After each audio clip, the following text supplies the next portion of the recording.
Welcome to the Pop Cult Podcast. Here are your hosts Ariana and Seth.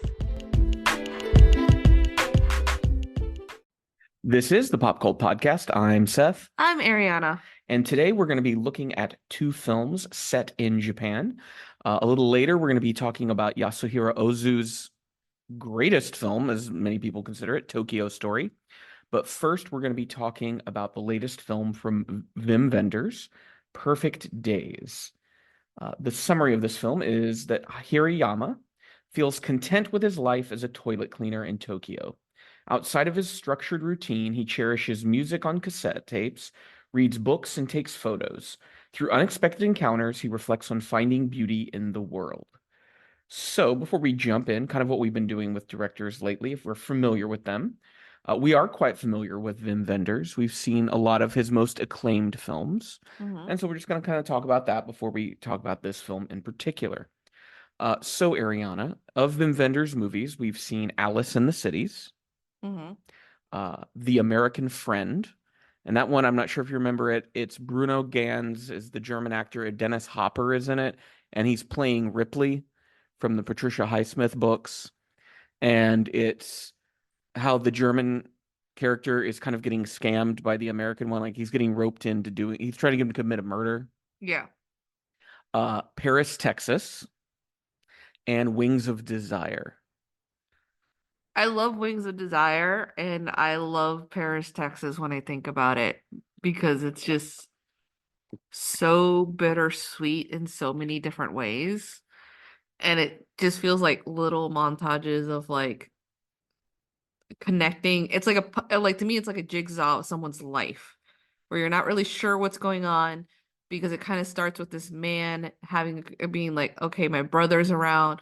What am I supposed to do? I'm taking care of his kid. And then trying to connect the dots as to why this person just kind of disappeared and dropped out of life. Yeah, I'd say Paris, Texas is like the aftermath of a tragedy. It's like the epilogue of a story. Wings of Desire, I think, is just one of those like masterpiece movies. It's one of those films I feel like if you watch again and again, you'll get something else out of it. And like his choice of using, black and white and color to represent different states of reality. And that's Bruno Ganz, who plays the main angel in that. He played the lead in The American Friend. Yes. And I think he's so great. Peter Falk, who plays himself in a small role in Wings of Desire, is good. I do think Alice in the Cities was a really good movie. I don't know if you remember that one. It was the German photographer, and he meets the woman and her daughter. Yeah. And the woman basically ditches him with her kid, and he's trying to find the grandmother. Yeah, like which is like this insane thing that like afterwards there's like the mom is hugely apologetic, but it's kind of like I trusted you with my child, even though he's kind of like he's not very like.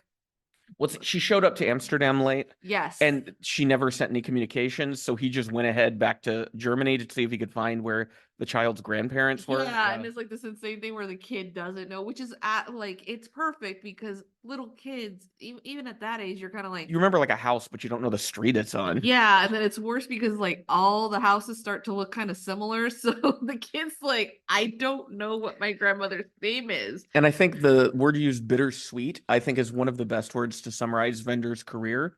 Yes. All of his movies kind of end on these bittersweet notes where it's not the end of the world, but the dreams people had for themselves maybe they've kind of come to realization that's not what's going to happen, or they've realized that the path their life has to go down is not the one they originally intended. Yeah. And I think Perfect Days is very similar in that regard. So I want to tell you some things about the movie that I found out. So Wim Wenders was invited to Tokyo by Koji Yanai, and I think it's like a filmmaker, to observe the Tokyo Toilet Project, a project in which Japanese public toilets were redesigned in 17 locations throughout the Shibuya district. And they were thinking that Wenders would come and make a documentary about these toilets. Okay. And he collaborated with a Japanese screenwriter and struck upon this idea of the man who would work to clean the toilets and what's that guy's life like. And it was not what the municipal government had imagined, but they didn't hate it because he still featured the toilets prominently. And that's one of the things as we're watching the movie, I was like, these are gorgeous looking Yeah, public they're like, toilets. Like, they really blended into what these parks and places represented, and they didn't look like toilets. no, they look like pieces of art. Yeah. And they're like clearly labeled even for someone who doesn't speak Japanese to know what, it's like male or female identifying people. Well, like you go to this bathroom, or it's supposed to be two little kids go to the bathroom together, like safety in numbers for the children. When each one is completely different from the next. Yeah, and so like I like there's at one point that one structure is completely clear until you lock the door and everything becomes opaque at a certain color. Other there was one that was shaped like a concrete sphere. Yeah, and then there's like one that had like pieces of wood on it that just like it looked like more like a piece of art. It looked like something that had grown out of the ground, like a Yes. tree that had been turned into a bathroom. So what are your just kind of initial general thoughts of Perfect Days? And also looking at it in the context of Vendor's filmography of the movies you've seen.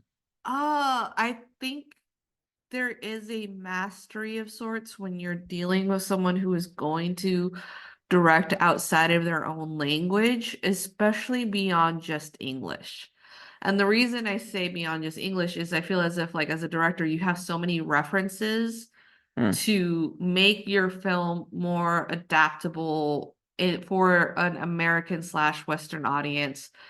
But it's a completely different thing to adapt to a Japanese style, where if you would have shown me this a trailer and you would have had me guess who the director was, I would have assumed they were from like an Asian descent. Like I would have even been like, oh yeah, it could have been like a Korean director. Yeah. But it's just like, oh no, it's a German. Well, and I think that's one of the interesting things about Vendor's career is he so often goes outside of Germany.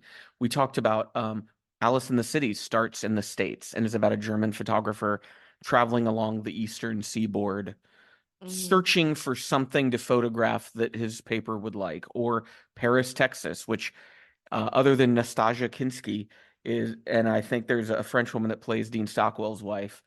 Like it's a very Americana film. Yeah. And I think he has an interest in other cultures. I think that's part of his body of work. And when you even think about like The American Friend, while it is set in Germany for the most part and has a German main actor, it is about Hopper's Ripley and this whole other plot that's happening. And Wings of Desire, I feel like, is interesting because it feels like his most German movie that I've seen.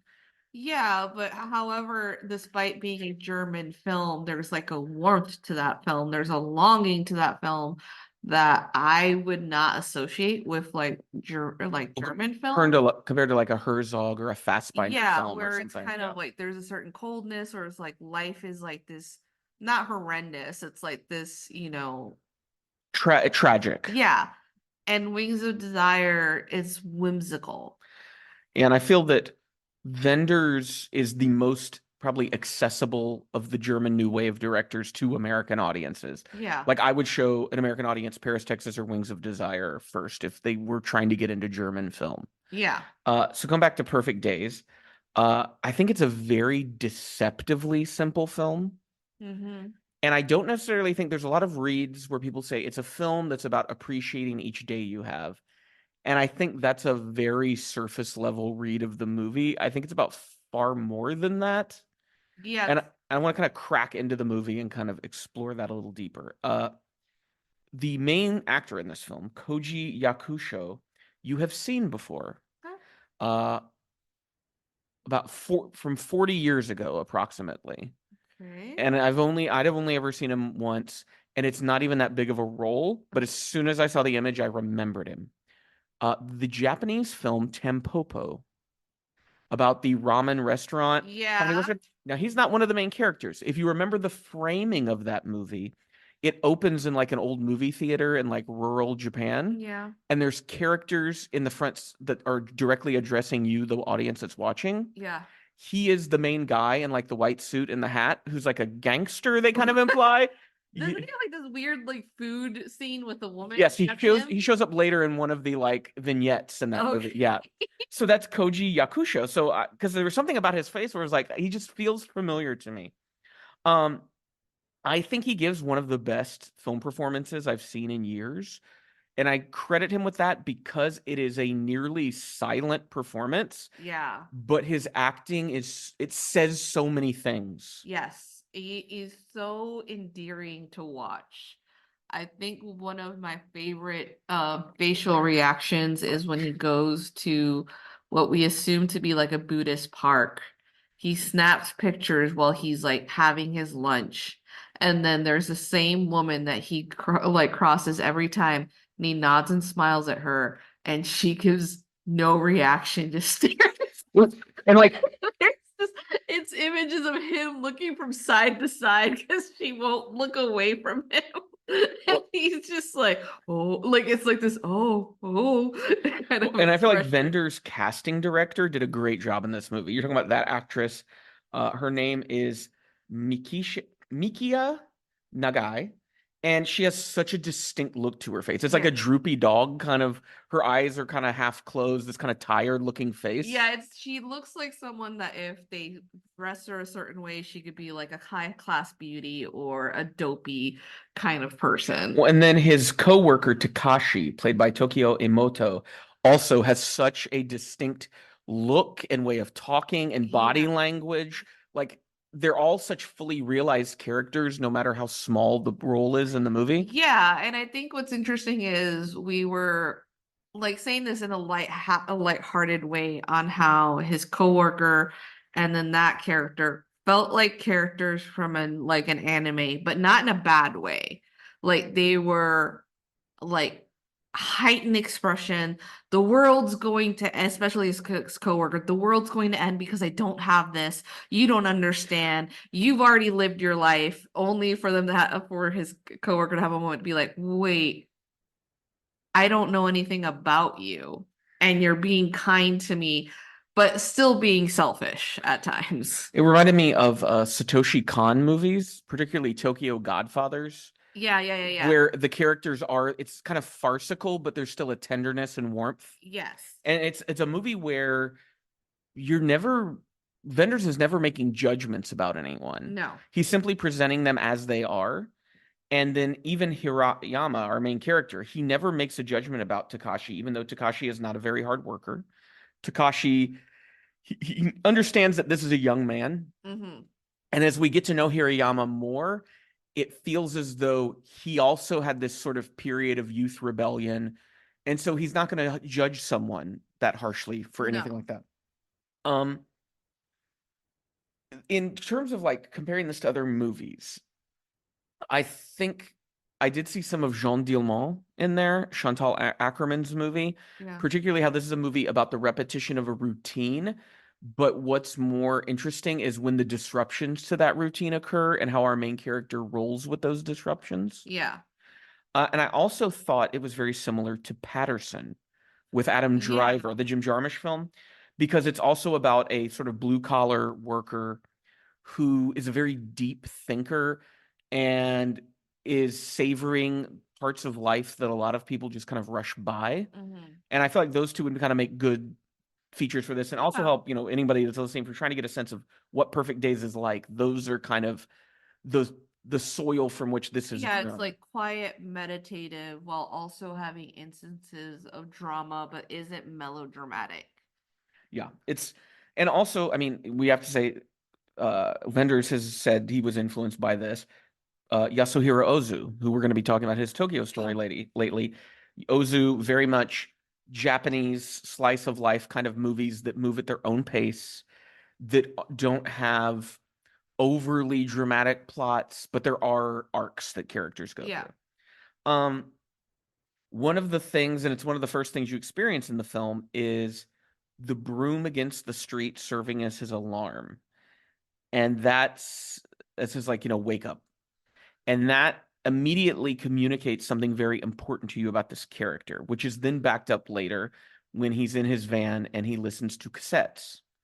This is someone who is in no rush to stay caught up with the future. Yeah. He's completely happy living life at a pace that he's set for himself. Mm-hmm.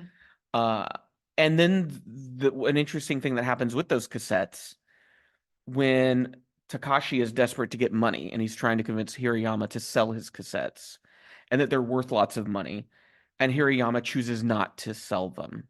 Yeah. What do you think of Hirayama and what the film is saying about staying in sync with what's happening now versus holding on to things from the past? Because it doesn't necessarily seem like nostalgia in the way we think of it in the Western sense. It doesn't it doesn't feel as if this is a person who is going completely against the tide of what is occurring. Like he would not, for example, he would not have his job if certain things weren't moving forward in life, correct? Like these new bathrooms that he mostly cleans like early in the morning and has a deep respect about like who comes in and who comes out during it. I thought that sequence was a very interesting moment because we have like two parallels, whether we wanted to notice or not. It's his coworker and then the girl that he likes called Aya. Mm-hmm. And Aya is more interested in listening to the tapes and understanding that for Hirayama that this means something to him. Yeah. It's important to him. So she isn't going to take it away from him versus Takashi. Takashi, who is like, well, I want to date Aya, and the only way I can date her is to have money, even though he has a job. And the question would be, what has he done with all the money? And how he is at no point asks Hirayama like, do these tapes mean a lot to you? Do you have like copies of these tapes? He is so just involved in the idea of getting money that the moment that like Hirayama just pulls out his wallet, gives him a few dollars, he calms down and thanks him. And it's this interesting moment that everyone in the store is looking at Hirayama like not as if he's cruel or mean. They're kind of astonished because he still doesn't sell his tapes. He's given this man who made a tantrum, had an adult tantrum. He gave him money and then proceeds to leave. And he never raises his voice or even Doesn't speaks. raise his voice, doesn't speak, only for Aya to come back afterwards because Takashi slipped a tape into her purse. and Yeah. she's the one apologizing and asked, can we listen to it one more time? And like it's this interesting thing because it almost feels as if like she developed a small crush on Hariyama, not in a like sexual or sensual way, but a crush of like Admiration, admiration and respect and understanding like I can't come and listen to tapes with you anymore because the guy that likes me works for you and like he exploited you. Yeah. In a way. And it's interesting because you think like she looks so stylish, she looks so cool. She's very bold compared to every other character. And yeah. you think to yourself, like, she's going to end up making fun of him, she's gonna pick on him. And that does not happen at all. Like, in fact, she just has an understanding that like this is important to him. And now because I've listened to this tape and I can find it online, it's now important to me. And yeah, that leads into the next thing I was going to talk about is that through Hirayama, the film is kind of talking about how choosing to live in such a simple way is an extremely vulnerable choice, that you're going to go against what the majority of society around you is encouraging. And as a result, his life is very lonely. The most frequent interactions he has with are very transactional. The bookstore owner, I think her name, they call her Mama. She's the lady that runs the ramen bar that he goes to once a week. And Takashi. Those are the three most common people he encounters and actually speaks to. And I wouldn't even really say he has a relationship with any of these people beyond the transactional. Yeah. And the the most intimate relationship he ends up having with is a character we never see on screen. And that's the tic-tac-toe person. Because there Okay. is in one of the toilets, he finds a slip of paper where someone has drawn a grid for a tic-tac-toe game and put an O. And he is going to throw it away, but then decides against that and marks an X and puts it back where he found it. And then through the rest of the movie, that game continues until I think it's one of those, where it's just a tie, nobody wins. Mhm. But there's a note of appreciation that's left on it where they just say, "Thank you for playing with me." And he never sees this person. We never see this person, but there's a connection made there that's like a meaningful connection. Well, what would you say about the relationship with his niece then? Well, let's talk about that, because I would say in the movie, there are very few moments where you actually get any straightforward exposition as to who Hirayama was before this moment in his life, right? Yeah. Most of the movie is spent with him now. And then the movie kind of disturbs itself, and it's maybe around 2/3, a little halfway into the movie, that his niece shows up and has run away from home and wants to just stay with her uncle. We don't really know how often they've seen each other because he doesn't immediately recognize her. It takes him a beat. So clearly it's Yeah. been a few years, because she looks like maybe she's 14, 15, something like that. Uh, and he gives her his bed. He sleeps like in a storage closet, I think. I think he's sleeping in the kitchen. Oh, yeah. And he tries to like prepare himself for his day, because that's one of the things the movie does, is show you his daily preparation over and over, very much in that Jean Dielmand sense, where it becomes an anticipatory thing of, okay, what's not going to play out the way we expect this time. Mhm. And so he's trying to kind of tiptoe around the house, but she's awake and immediately wants to spend the day with him and does this multiple times.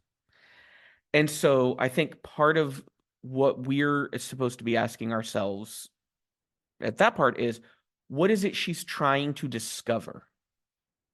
And why does she think she can discover it through him? Which also implies, what has she been told about her uncle Hirayama?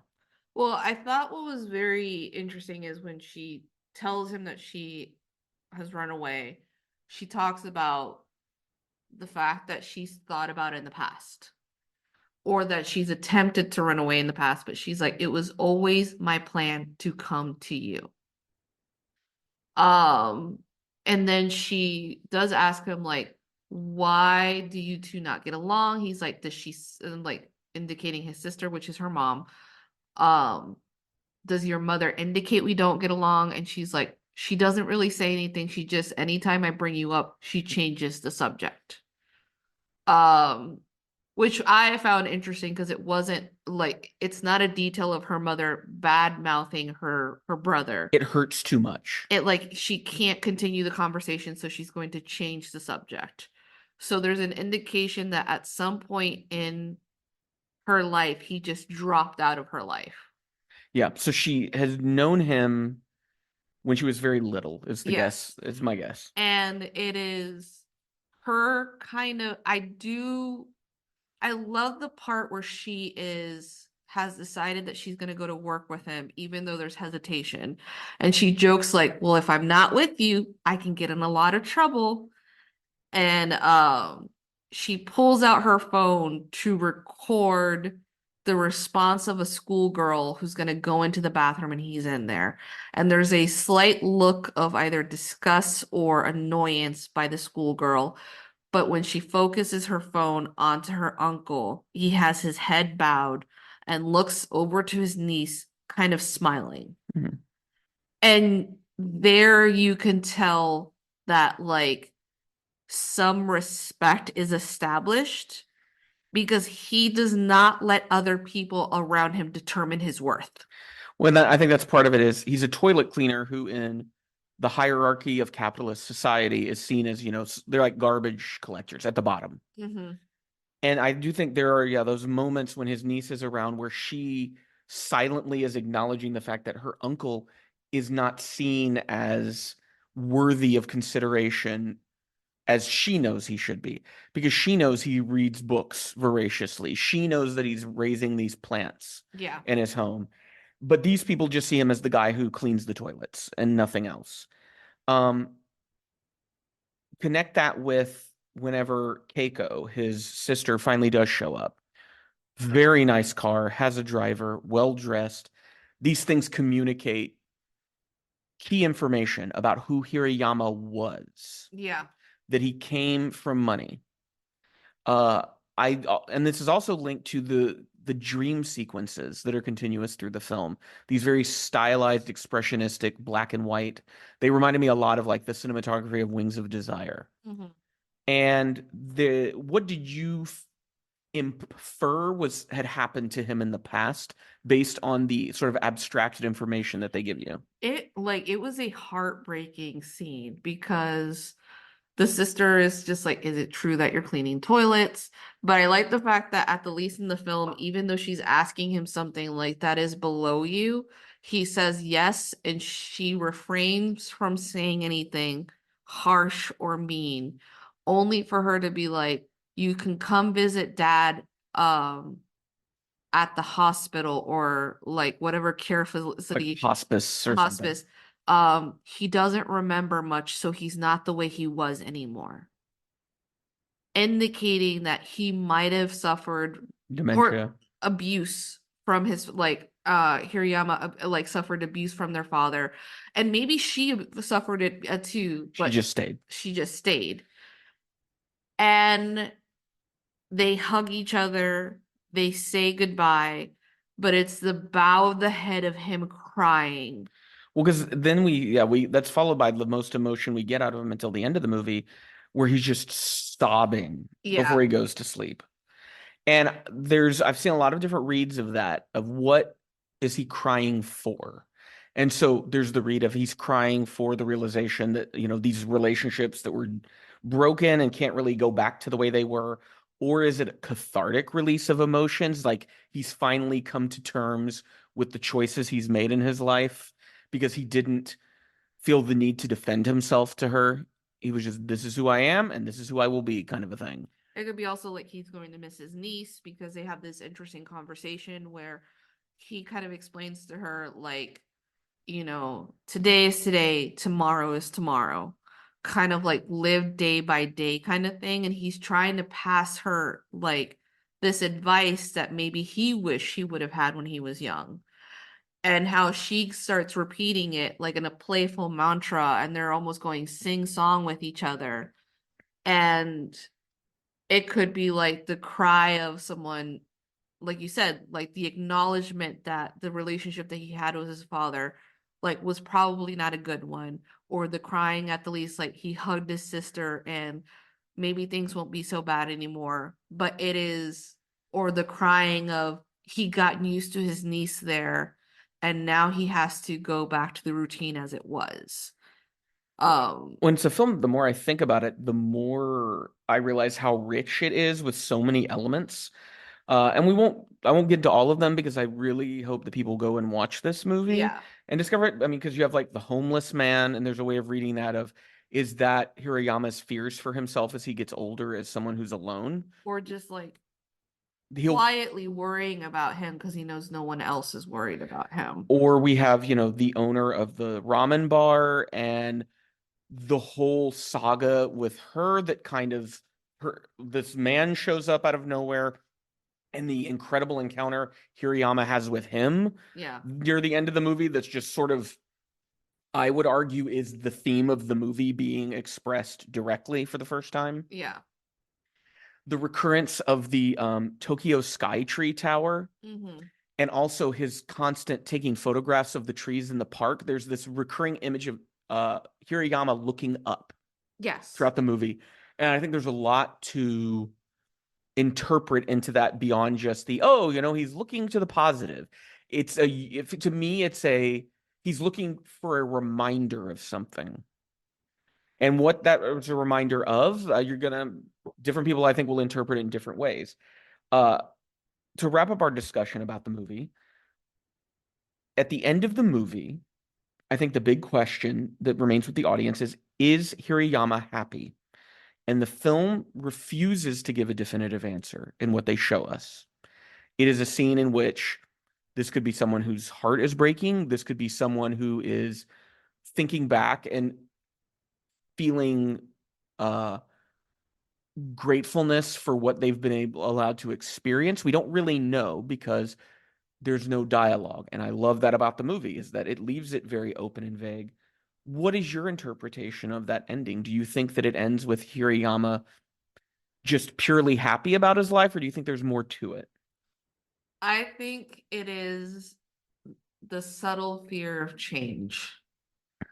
That it could be good or bad, but he eventually has to face it. And I could say this wholeheartedly as someone who is still trying to simplify their lives in a lot of ways and understands by simplifying their lives, you are pushing away what other people expect from you. And it's, and when something like interrupts that simple like routine, Yeah. how is it horrendous, how it's heartbreaking. And especially like if you have to include other people because now you have to sort through their feelings. Because so often, especially now in our contemporary time, and I'm sure it's been this way for a long time, maybe it's something you realize with age, that you treasure a routine because life is so volatile and there is so much change, that to have a routine is a very privileged thing to have.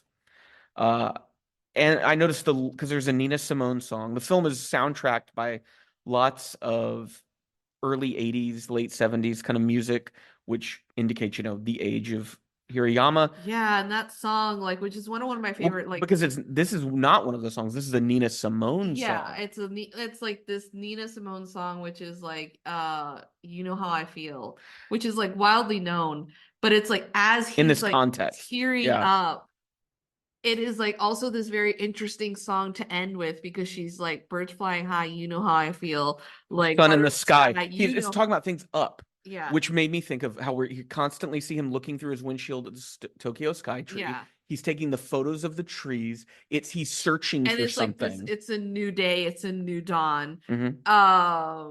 And it's like, and I'm feeling good. And it's like he's crying. And you don't know if he's feeling But good. I That's think the thing it's that's so also interesting sort of to like, me. it's this thing is like, is he reacting to the music? Is it because he's excited for something new that's going to happen? Or is he crying because it's sort of like that's how he wishes he felt like?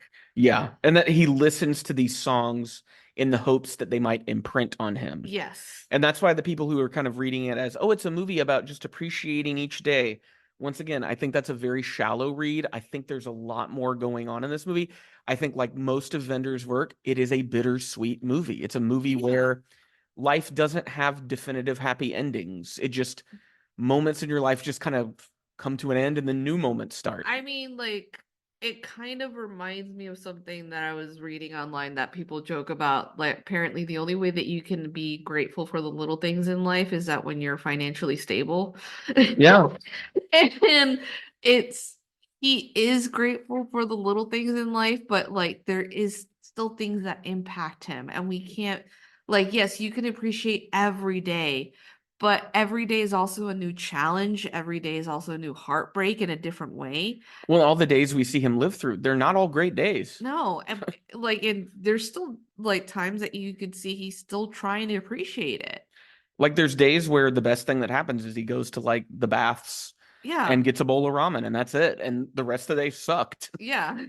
And so, yeah, I just love how Vendors, even though he's decades, like 50 years probably since he made his first movie, still knocking it out of the park, still delivering great cinema that he couldn't have made when he was younger. Like this is only a movie someone who is old and can look back can make. Yeah, I think it's a stellar film. I think people should watch it and just also appreciate the fact that he did it in a totally different language, and nails it, pulls it off. Yeah. Understands the culture and delivers it in a way that you don't feel like you are alienated from it. Yeah. It feels like you completely understand every character, you empathize with everyone. There's no villain in the movie. It's just these are people living their lives. Would you recommend this movie to a general audience? Yeah. Yeah. Watch it.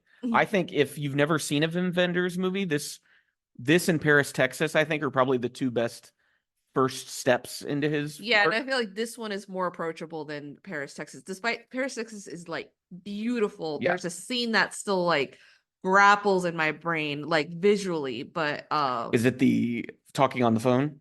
yeah, like when it see like yeah. their faces align Yes. and you're just like, oh shit.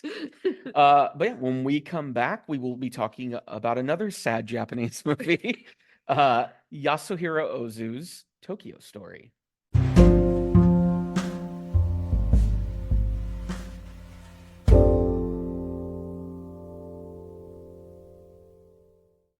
The elderly Shukishi and his wife Tomi take the long journey from their small seaside village to visit their adult children in Tokyo.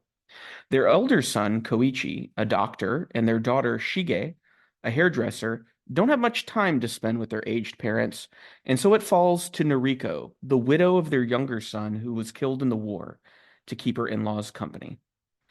This is Yasuhiro Ozu's masterpiece, Tokyo Story.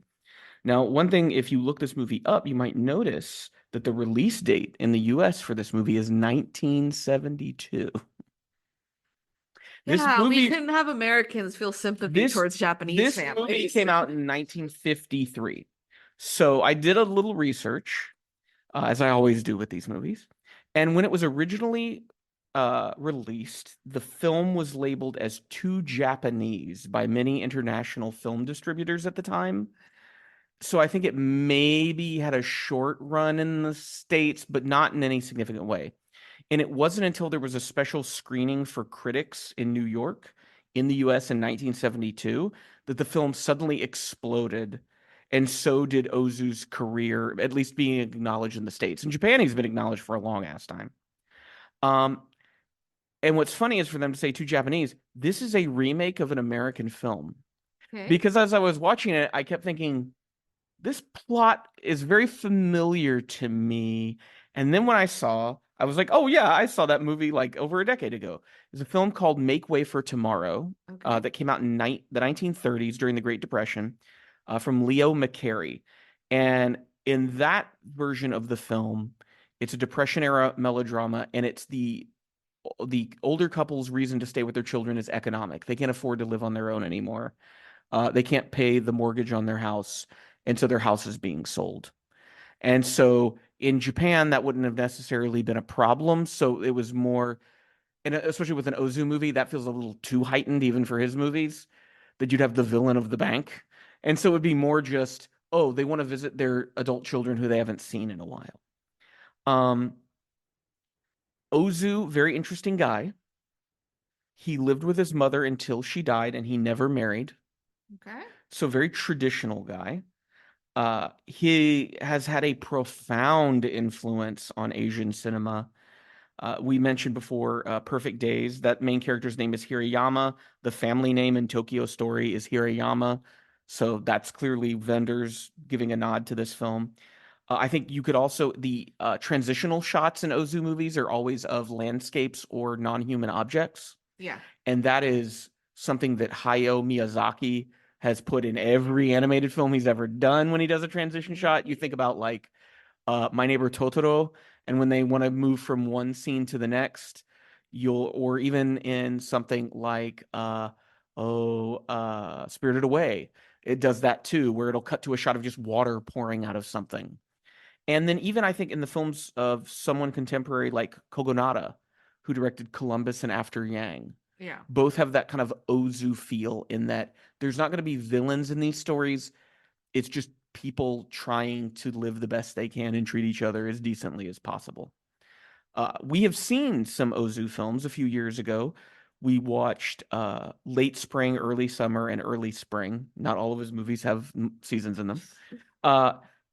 In his career, he directed 54 movies. He started in 1929, and his last film was 1963.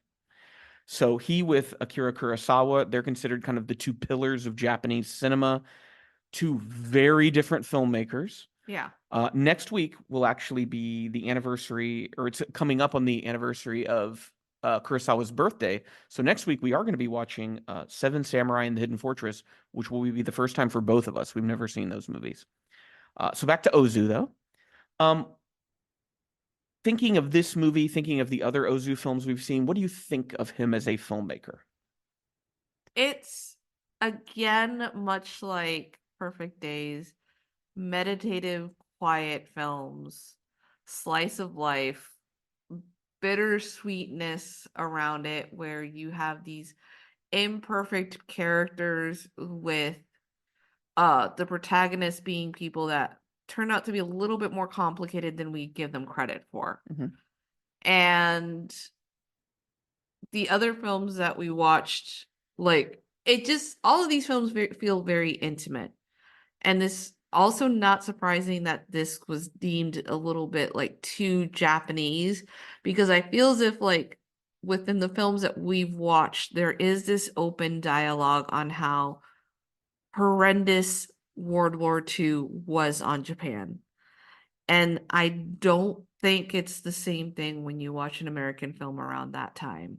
We don't feel the horror that passed through them, that they would have lost, like the way that they expressed losing children, losing homes, villages having been destroyed, cities having to be rebuilt. Yeah, I mean, the 2 atomic bombs dropped on our Yeah. country. And And like, let's not forget, they were allied with fascists. yeah, and But I do think when you compare what happened to Italy and Germany post-war to how Japan was treated, I think there was clearly some anti-Asian racism involved. Yeah. because I think we felt that within the Seasons movies. There's like In Late Spring, I think was I believe that's the one where it's the 2 actors in this film, Setsuko Hara and Chisu Ryu, are father and daughter. yeah.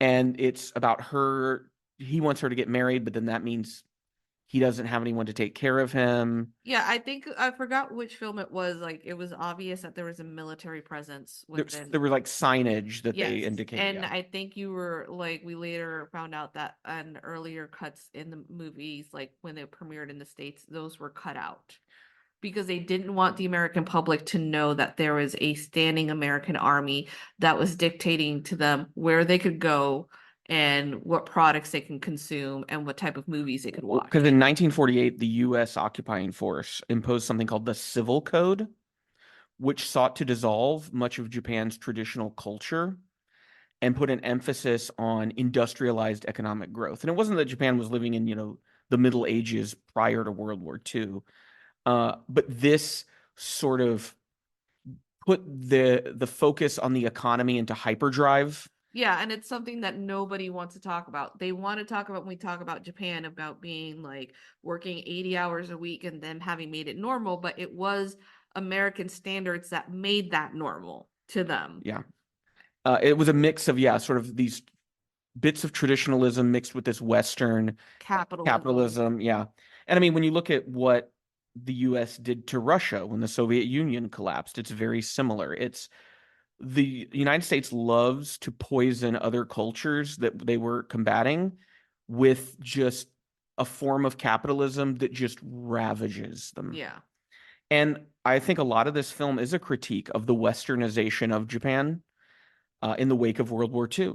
The place of an elder in your family has been diminished. They're kind of tossed to the side. And that's a thing that comes out of capitalism, because once you get to be a certain age, you're not able to labor as intensely as you once did.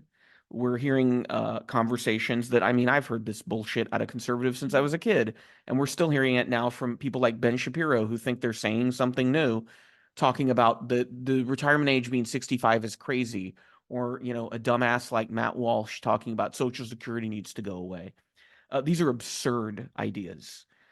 People should not work until the day they die. This is an insane way of living. Yeah. Any truly civilized society understands that there comes a time where the older members of your society should be able to step away. I love, in some of the Marxist literature I've read, the idea that you would work your career, but the last 10 years of your career would be spent teaching new people how to do it. And then you would retire. And it would be a way that you would constantly reciprocate that knowledge that people have accumulated into the new generation. And also the idea that you've worked hard. It's you can relax now. You can rest. And this is film where it's probably the angriest I've seen Ozu, which if you've never seen an Ozu movie, you're going to watch this and think like, what are you talking about? But it's clear to me he's very angry about the way adult children at this time were treating their elders Yeah. as a nuisance, as an annoyance, as something to be dealt with. Or embarrassed by. Yes. What did you think of the performances in this movie? And did any performances stand out to you in a really bold way? I always think that Noriko, No, it's the character. uh, Setsuko Hara. she's so good. Yeah, I can see There's why he kept putting her in movies. there's something magnetic about her. There's also something about her features that, like, although she's very Japanese, like traditional look, there's something that feels almost mixed about her when you look at her, like, But I and think when you look at Ozu movies, you do get a sense of the diversity of Japanese faces. well, I think it's mostly like when you end up watching like most Asian cinema, you're Yeah. just like seeing the diverse faces, but there's this warmth about her that you want the camera on her. You're rooting for her. Yes. And even though you could be like, oh, she's playing a Mary Sue of sorts, where she's like just so perfect in every way. She's the ideal daughter-in-law. She is the ideal daughter-in-law, even though like she's trying to indicate that that she is not as good as she is all the time.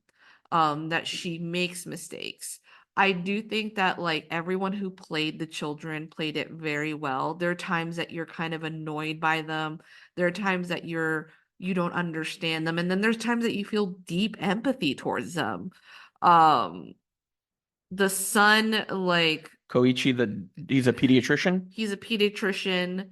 It's this interesting thing that is just feels like he's just busy all the time. Yeah, he would love to spend time with his parents, but like while they're all dressed up, they're ready to go out, and he gets a call if there's a child having an emergency. That still has a fever, so he's like, I need Yeah. to go see the child. And then His wife can't leave. yeah, the wife can't leave, and so the children are disappointed and they're acting out.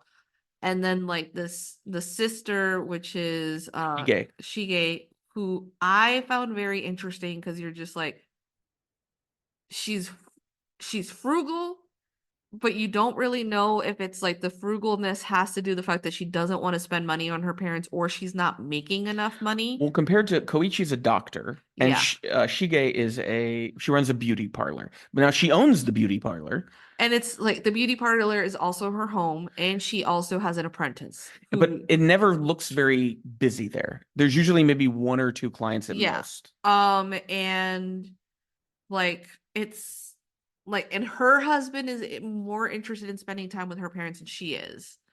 Because he's like, oh, I'll go out with them. Well, when he buys the cakes, She's like, it's too expensive. Why did you buy that? They would just like crackers. and his thing was just like, oh, but they're so good. Wouldn't that be fun for them to get to try this and Like have something she so good? gives it Yeah. to them, but Well, she doesn't give it to them. He does. Yeah. But she's like, they would have been happy with crackers. I think it's almost like this assumption of like, well, they've been poor farmers all their life. Why would you want to give them anything good and then waste that money? But then there's like the flip side that it turns out that her father used to drink a lot. Yeah, and I do like that aspect where Ozu refuses to play things as just these are the good people and these are the bad people. Yeah.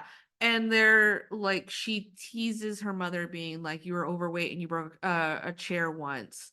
I think the most sympathetic and heartbreaking character is Tomi to me. The mother. Yeah. Because she's the one that's like, well, we need to be grateful for our children no matter what they do. Versus when we see the dad go out and get drunk that night and talk about like the disappointments that he has in his children. Because at a certain point, yeah, they have to split up because they feel as though they're an imposition. And so Tomi, the mother, decides to go stay one night with Noriko, her daughter-in-law, whose husband died in the war. And then Shikushi thinks that he can sleep at the house of one of his old military buddies who he's reunited with. but the guy doesn't have room for him, so he and another one of his drunk friends come back to Shige's beauty parlor / house. I don't think it was like he just got so drunk he didn't stay Yeah, he there. just walked back. Uh, and yeah, I like that how there's a history to the family that's implied, because if we have someone who gets drunk all the time to the point that it's kind of become a family joke, there's a lot of implications about how he might have treated the family during those years. Yeah, it's Like, was he an abusive drunk, or was he just a slothful drunk who maybe had to skip days of work because he was so hungover and I that think hurt the it was family? more like an embarrassing kind of drunk because there is a conversation between Tomi, him, and Noriko at one point because they're almost like comparing as to what their youngest son used to be like. Because she's like, oh, he did drink. It didn't bother me at the time, but it would cause trouble. His drinking buddies would come over. Like, Yeah. and it, like they would get so drunk that him and his friends were over here, and like Tommy's like, I used to have to deal with the same thing, and so every time a child was born, I would pray that he would stop. And apparently, he had stopped when the youngest was born, and the youngest is a school teacher that's still at the house living with them. Mhm. But it's this interesting complication of things when you are watching the film that maybe when you're watching it, you're not appreciating it as much until you're left thinking about it. I would agree. I think it is a movie that insists upon you thinking about it. Yeah, You kind of have mulling to it sit with it. over and over because like they, for example, um CJ's like, well, I don't have time. I have to do this and this and this. How about we send them over to this hotel? They can go rest. Oh, they get sent to like a Tommy, which is And like she's a like, resort or and she's something. like, it's not going to cost too much money. It's not too expensive. But I think she didn't do her research because it turns out it's a place where like newlyweds go and get drunk and play games at Yeah. night so they can barely sleep. At first the parents are so grateful that they've been sent that way, only for them to be like, I really want to go home now. Yeah. And that's when the disturbance comes because they come in earlier than they're supposed to back to Tokyo. Yeah. And she is like, I did not expect you. You should have stayed longer. There's like this lack of communication, which is common in families where, and especially during that time where like you're stuck with telegrams. So they didn't think, let's send a telegram to be like, hey, we're gonna come back. And so that creates a divide of the dad going like, well, I'm gonna go see my friend. Maybe I'll sleep over, and you go to Noriko's house. Like he doesn't even think, let me go to my doctor, my son who's a doctor's home. At the least, like I can sleep in one place.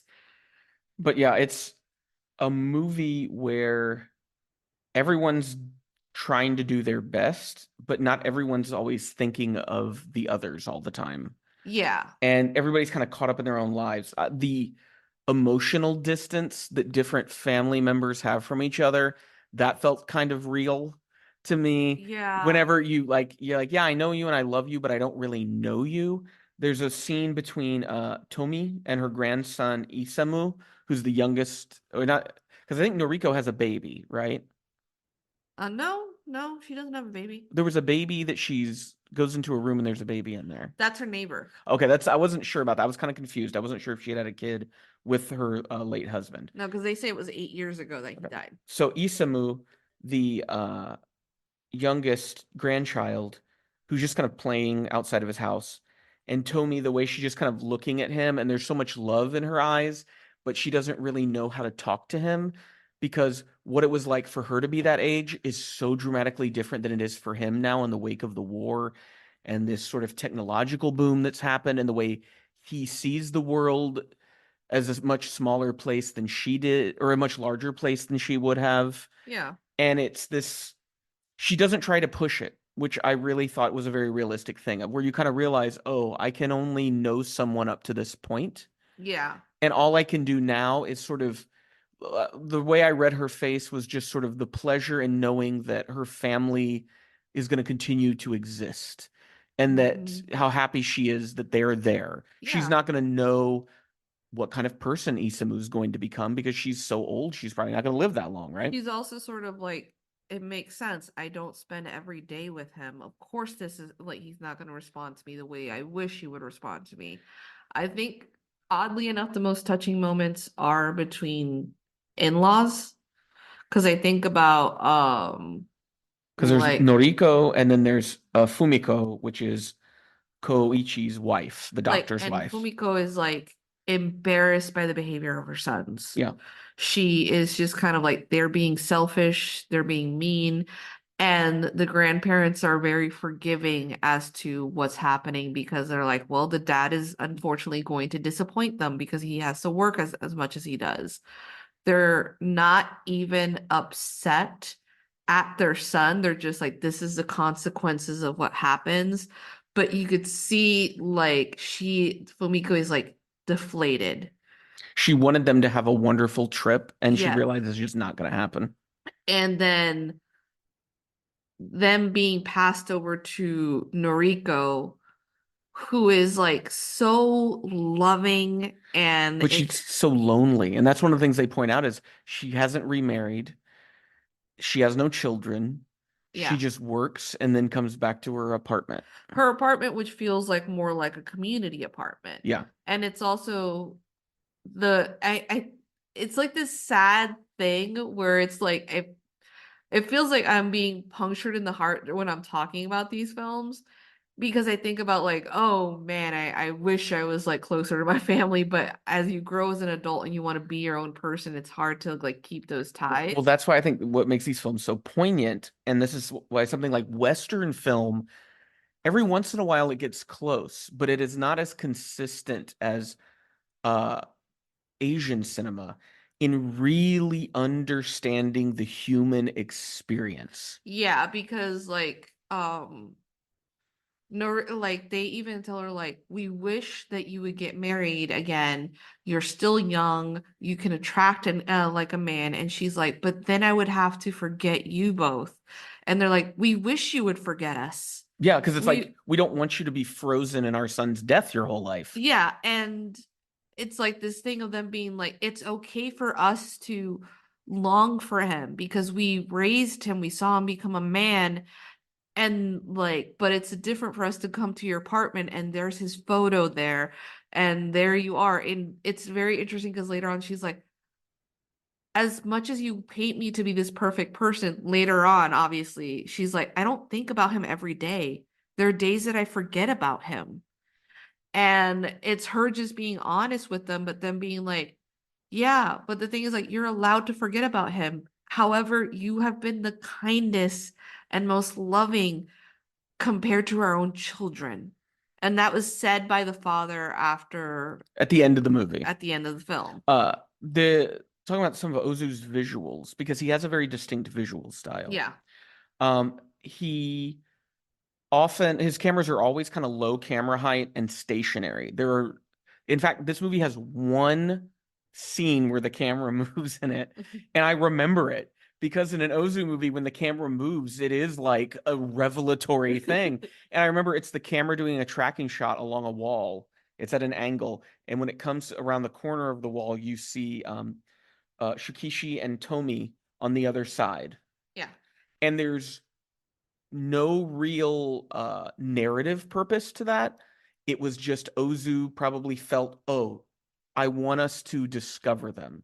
I want them to be hidden from us, and we hear them, and then we're searching for them, and then the camera finds them, and they're on the other side. The rest of the film, stationary, static shots, always very low. And characters often sit facing the same direction. Yeah. Which I was not sure if that was like a Japanese cultural thing, and apparently it's not. It is an Ozu thing. He also breaks the 180-degree rule constantly when he'll cut from one character to the next. So it can disorient you of like who's sitting where, facing who. There might be scenes where someone exits on the right side of the screen, but then they enter on the right side of the screen in the next scene, which is not the way that's supposed to be done in Western cinema. I also I do like the fact that he makes the choice for some scenes to occur off screen, and they're only spoken about. Yeah. So time will pass, and you only understand what's happened in the interim by what people say to each other. And in that way, he takes movies that happen over a long period of time, and it's almost like a magic trick or something where everything just flows into the next, and you don't necessarily realize. You think like, oh, this is happening right after, and you're like, oh no, there's like days have gone by in between. Yeah. It's just very interesting. The scene to me that I think is the strongest scene in the movie was when Koichi explains when they can expect a death to happen. Okay. And the reactions of the characters is so like profound. How Shukichi is just in a state of shock. He Yeah. doesn't react emotionally.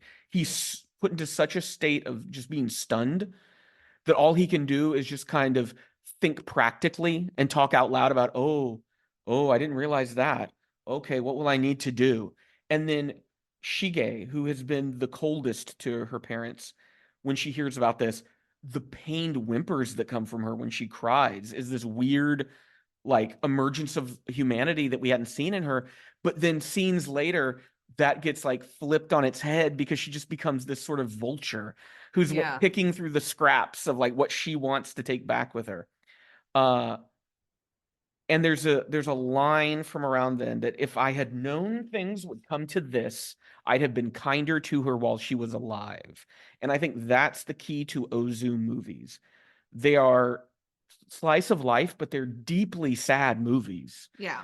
because I think Ozu understood that we can't know until we know. And often it's too late when we know. And that ultimately is the tragedy of the human condition, is that you are always going to have regret. That regret is an inherent part of being alive. So when I hear these people, especially now, there's this kind of Western capitalist American bullshit where it's like, regret nothing, man. Have no regrets when you die. That's an absurdity. Of course, you should regret something. No one's life will be lived perfectly. You will never have a fulfilling life 100%. You will have great moments in your life. You will have great memories. But part of being a human is to be able to be reflective and regret on some things that you did or didn't do. Yeah, and it's also understanding that to not let that regret consume you is Yeah. completely different. Like there's been plenty of times as I've gotten older, I have regretted not extending certain branches of relationships because at the time I didn't have the energy to be friends with that person, or I didn't understand the genuine interest that that person held in me. But I can't go around being melancholy over something that wasn't there or I didn't say or didn't do, but you could still regret it. And it's also like the regret of not treating a loved one the way that you should have. Because there's like conversations even between the siblings, or like when the youngest son, because they stopped because Tomi ends up feeling sick. That would be Keizo, who So we don't even see until the very end of the yeah, movie. Yeah. like he like comes to work, he's like, I'm sorry about yesterday, like my mom got sick. And it's this interesting thing that the other person is like, yeah, you need to take care of her. You cannot service your parents beyond the grave. And that impacts him, even though he's kind of like aloof the same way that his other siblings are, where they have to continue on their own lives. He's still kind of like repeating the words back to himself. Mind you, I still want to go back to like when the dad got drunk, Mhm. because it also it flips over on how, well, these aren't perfect characters. Like the fact that Yes. the dad is talking, well, like he has a friend who is like saying, well, my son isn't as what I thought he would be, and I'm a nuisance to him, and everyone is telling what's his name again? What are we talking about here? Shukishi? Shukichi, and that's the dad, right? Yes. And then how he is the one that has like, he's the best out of the three guys that are all together. They're like, you have like the best life right now. Oh, it's Because like it with his military buddies. They're telling him yeah, like, "Oh, my kids are like disappointments." my kid doesn't want me around, and then the other one doesn't. His all his sons died during the Yeah, war. and they tell Shukishi like, "Your oldest son is a doctor. Like, that's an incredible Like a accomplishment." hairdresser, like he has a degree, and like, But then he's like, well, no, my son is a disappointment because he's a small village doctor, like in Tokyo. And he's like, you shouldn't be so hard on your son because there are too many people in Tokyo to begin with. There's too many, like, for you to assume that your son's going to move up. And his friend kind of like gets a little like clear-eyed, being like, no, you're right. It's like, it is this conversation where all the opportunities that their children, that they told their children to seek for, Mhm. are in the major city. Of course, their children are going to seek out there. If you keep telling your children, well, that's where Well, yeah, the sort you, of professional um fulfillment comes from reaching the top of your career. Well, that means you're gonna have to leave your small village. yeah. That's what's gonna And happen. then, like, their strange disappointments, which you would think, like, goes against the conversation that he has with his own wife, where she's like, we should just be glad that our children are happy and they have homes and that, they have partners who love them. And they have a hot meal every day and a And roof like over their head. she's the one that's just trying to be like, I'm still proud of them, versus when her husband gets drunk and if He is a nuisance to Shige. Like, like Shige, and yeah. like how Shige is mad at him because she's like, answer me. And she's like, this is the thing that he would do to mama. Like, this is the thing that he would embarrass us all, and like we wouldn't know what to do with him. And she's like, this is why I hate drunkards. This is why I never married one. And you can feel her annoyance, and you are annoyed with her because not only did he come to her home drunk, he brought a friend. Yeah. And like there's no And they fall asleep in her salon chairs too. yeah. And where she's gonna, and like she doesn't know, are they gonna be up by morning when I have my first clients And then? it's Like, just like, yeah, she is like kind of like cruel at times, but then you start to understand like this probably wasn't an easy upbringing for her. And it then you can like parallel it with Noriko having a talk with Yoko. That's her name? Kyoko, Kyoko, the the youngest youngest, daughter. Yeah. who is mad about the situation, who feels like her family has been disrespected. But it's also she is the closest to her parents Because because she's unmarried, she's a she's school teacher. unmarried, she's still at home, and how Noriko is like, sometimes we change and we change into people we don't recognize, and we change into people that we would never want to be. She's like, your sister doesn't mean to be like, she's vulturing after certain stuff. She doesn't mean that, but she probably doesn't notice like the pain that she's causing because she's just going straight to the point. And it's so interesting because even like before that, there's a conversation between like the eldest siblings, brother and sister, talking about, okay, so a sickness has occurred. Do we bring our mourning clothes? Yeah, because they're And like, she's not, yeah, this person's not dead, but should we prepare for them to die? and it's like, and it's the sadness of them being like, we hope we don't have to use them. Like it is they're being genuine when they're saying we hope we don't have to. And but it's also this cold calculation of sorts. It's like, well, we'll take the express train in the evening and arrive there in the morning, and then we'll take the train in order to get back. And then like the other son who's alive, who comes in late and is like, I missed it. And like you could tell like the sadness of I missed it, which is like it's But even even when he says that, it's not even with the full emotion that you would expect. He's just kind of like, he's damn, stunned. damn, I missed it. Well, I think it's like it's this stunned, Yeah. like this was I was afraid of, but Because you you're can't. not present for the moment of death. It's harder for you to process that it happened. Yeah, and it's this interesting thing that like the shock of it sitting there and them processing it and knowing it was going to occur, which was even heightened when it was sort of like the parents being like, well, if something bad happens, don't worry about traveling to go see us off. Like, we know you're busy. And you're not really sure, like, if it was said to be like, because a lot of times I've had those moments where I've witnesses like, you're kind of like, are you being passive aggressive? Are you trying to manipulate me? But it was said of being like, oh, my life is so simple. Why would you bother with me? Mm. Uh, I see two kind of dichotomies working in this film. The first we've talked a bit about, which I think is regret versus guilt. Yeah. How these are two different emotional experiences. Regret is that's the healthier emotion because you're processing what happened and you're understanding why you made the decisions you did, the consequences of those decisions. And I feel like regret is a way of moving forward, while guilt is a way of being frozen in that moment. Yeah. And I think Ozu is pushing the idea that we should feel regret, but we shouldn't necessarily feel guilt. Yeah. That guilt is not, that doesn't help make us a better person. Regret is that sort of contemplative thing.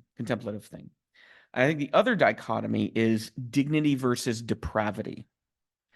And that's where you see the humanism in Ozu's movies, in that there are no depraved people in his movies. Everyone is a dignified person. They may do embarrassing things like Shukishi getting drunk. That Yeah. is embarrassing. But he's not depraved. He's not like sexually assaulting anybody. He's not pissing on his daughter's floor, right? Yeah. He just stumbles and drunk and falls asleep.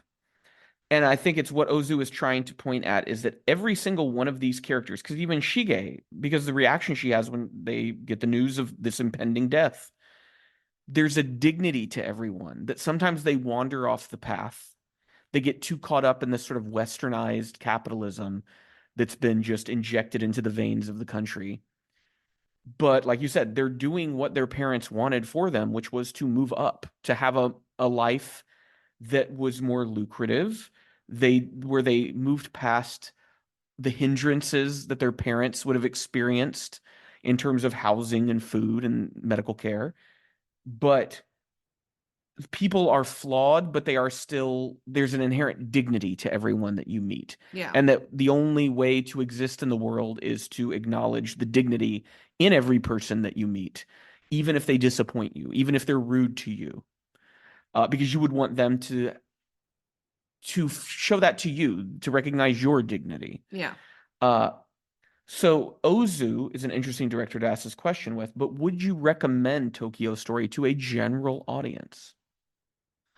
I'm going to say yes. Okay. Even though, I mean, mind you, you should have the stamina for this film Watch because it in like episodes if you need yeah, to. and I think it's one of those rare instances where the 2 hour and 16-minute mark, It's long. but it is worth it. Because I remember like we were like looking at the timestamp being like, what else is going to happen? Yeah, because it's like so much has happened. I can't imagine where this movie is going to go. But I think it is well done. It is impactful. It's something that you're going to like savor after you're done with it when you think about everyone's reactions. Again, it is not a film where like there isn't an inherent villain. It's There just a are, movie about people living. yeah, there are flaws in these characters, but they're human flaws, like things that you would probably see from your own family members that you could be like, yeah, but they're still a good person. Or they still demand respect and love and shouldn't be like eliminated from this earth for whatever reason. It's also just heartbreaking, but in a realistic kind of way. Yeah, I would say it's a movie that it's reflective of the filmmaker's career. He's about 25 years into his filmmaking career. 10 years after this movie is made, he's going to retire from filmmaking. And then 9 years after he retires, he dies. Mhm. And it's a movie that could not have been made uh, by Ozu when he was young, No. because he had to be an old man. He had to be able to know the stages of life. He had to know what it meant to be a child. He had to know what it meant to be an adult child of someone. Then he also had to know what it meant to be an old man. And when you look at young people, he also had to go through the changes that Japan went through during this period to be able to make a movie like this. Yeah. And when they say it's too Japanese, I would say, oh, on the surface level, but if you're really paying attention to the characters and their relationships, it's extremely universally human. Exactly. And I think that calling it too Japanese at the time speaks to the racial prejudice of the West, who was unwilling to allow audiences to grapple with something like this. I think, especially the fact that it was based on Leo McCarey's Make Way for Tomorrow, it's a movie that's derived from Western themes and the same story structure. I would say I would recommend it with the caveat that it's a slow movie, and you need to know that going into it, that you're going to be watching a slow melodrama about a family where there is no villain and the arcs are all very internal kind of arcs that happen. But I think it is a film, much like all of Ozu's work, it is very spiritually fulfilling.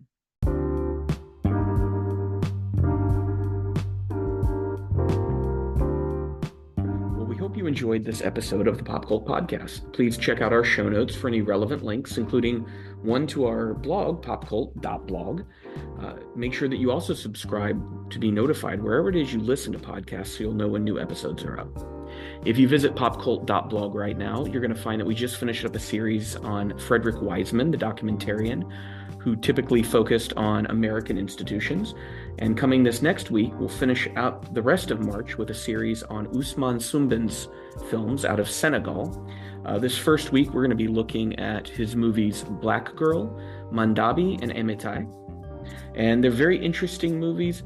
We don't necessarily watch enough African movies, so it's exploring a whole new culture and a whole new way of filmmaking. If you enjoy what we do on the podcast and here and over on the blog, then we would encourage you to support us on Patreon. We've got different reward levels for you to choose from. I want to thank our current patrons, Becca and Matt, who donate at the writer's room level. With that donation, they get to pick a movie once a month for me to watch, review. If you do that, you can also include your own thoughts in that review if that's something you want to do. No matter what level you donate on the Patreon, you will get access to our patron-exclusive podcasts. We've done a few series. Right now, we just kicked off a series using the tabletop role-play game Corpborg to tell a story about sort of post-apocalyptic, demon-infested corporate worlds. And it's been a lot of fun, that first session. Next week, if you join us here on the podcast, you're going to find another Japanese double feature, but this time to celebrate the birthday of Akira Kurosawa. For the first time ever, Ariana and I will be watching Seven Samurai and the Hidden Fortress, two Kurosawa films we've never seen. I'm looking forward to finally sitting down and seeing what all of the buzz has been for all these years about these movies. Well, until next time, you keep listening, we'll keep watching.